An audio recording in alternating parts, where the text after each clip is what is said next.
नमस्कार दोस्तों, हरिभूमि टीवी पर आपका स्वागत है। हम बात करेंगे तमिलनाडु की। तमिलनाडु में विजय थलापति सरकार बनाने जा रहे हैं। टीवीके के मुखिया है विजय थलापति। सरकार बनाने में बड़ी मुश्किलें आ रही थी, मुश्किलें दूर हो चुकी हैं।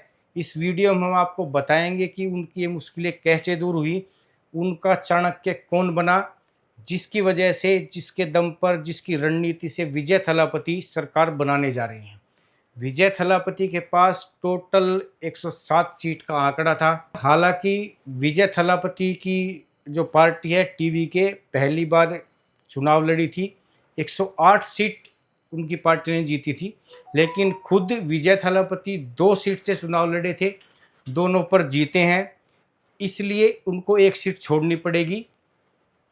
ये आंकड़ा हो गया 107 सीट का। विजय थलापति की पार्टी के पास 107 सीट थी। तमिलनाडु में टोटल सीट विधानसभा की है 234। सरकार बनाने के लिए बहुमत का आंकड़ा चाहिए 118 और विजय थलापति के पास जो उनकी पार्टी है उनके पास थी टोटल 107 सीट है। 4 मई को जब तमिलनाडु चुनाव के रिजल्ट आए तो विजय थलापति की पार्टी बड़े बहुमत के साथ उभरी। सबसे ज़्यादा सीट टीवीके ने जीती।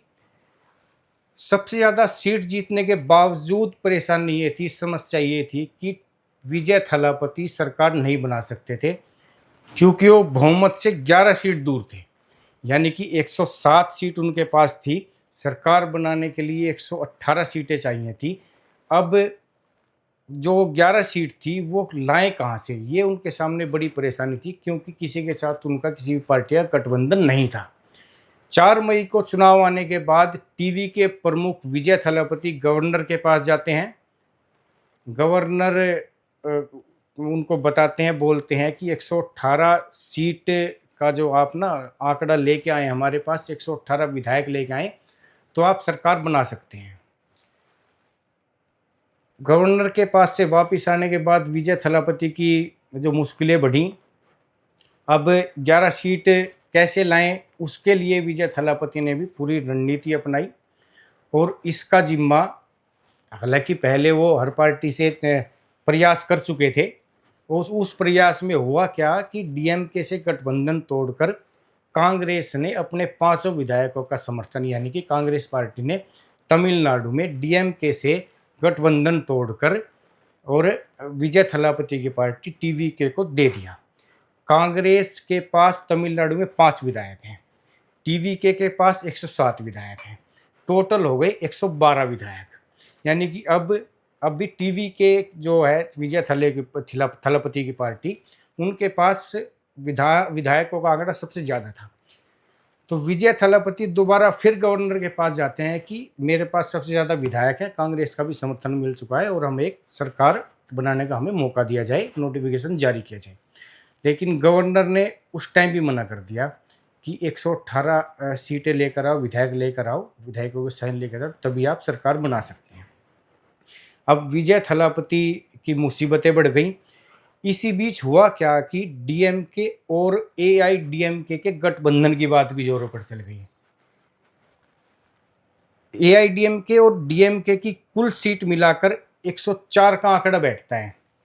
अगर डीएमके और एआईडीएमके गठबंधन कर लेती हैं तो थलापति की पार्टी को सरकार बनाने से रोक सकती थी। विजय थलापति इस राजनीति का शिकार होने से बाल बाल बचे और ये शिकार होने से उनको बचाया किसने? उनका नाम है सीटीआर निर्मल कुमार। विजय थलापति ने अपनी सरकार बनाने का जिम्मा दूसरी जो पार्टियां हैं उनको टीवीके के समर्थन में लाने का जिम्मा सीटीआर निर्मल कुमार को दिया। निर्मल कुमार ने पूरी रणनीति के तहत, कांग्रेस की तो सीट मिल ही चुकी थी, टीवीके कांग्रेस का तो समर्थन मिल ही चुका था, तो सीटीआर निर्मल कुमार ने सीपीआई के 2 विधायकों, सीपीआईएम के 2 विधायकों और वीसीके के 2 विधायकों यानी कि 6 विधायक ही हो गए हैं। सीपीआई, सीपीआईएम और वीसीके, इनका समर्थन भी विजय थलापति की पार्टी टीवीके को दिला दिया। फिलहाल विजय थलापति की पार्टी टीवीके के पास टोटल 118 विधायक हो चुके हैं। 107 टीवीके के, 5 कांग्रेस के, 2 सीपीआई के, 2 सीपीएम के, 2 वीसीके के। 118 का आंकड़ा जो है, आंकड़े का जो नियम था, जो वहाँ का बहुमत था 118 का, वो विजय थलापति उसको पूरा कर चुके हैं। और विजय थलापति फिलहाल तमिलनाडु में सरकार बनाने चाह रहे हैं और मुख्यमंत्री की शपथ लेंगे। इसी वीडियो में आपको एक बात और बता दें कि पिछले दिनों हरिभूमि ने वीडियो बनाए थे तमिलनाडु और पश्चिम बंगाल चुनाव को लेकर। उसमें हमारे राजनीतिक विशेषज्ञ अटल जी ने संभावना जताई थी, कयास लगाए थे कि तमिलनाडु में किसकी सरकार बनेगी, पश्चिम बंगाल में किसकी सरकार बनेगी। तो उनकी बात जो कयास थे वो अब सटीक बैठ रहे हैं। 9 मई को शपथ लेंगे, तमिलनाडु में विजय थलापति सरकार बना रहे हैं।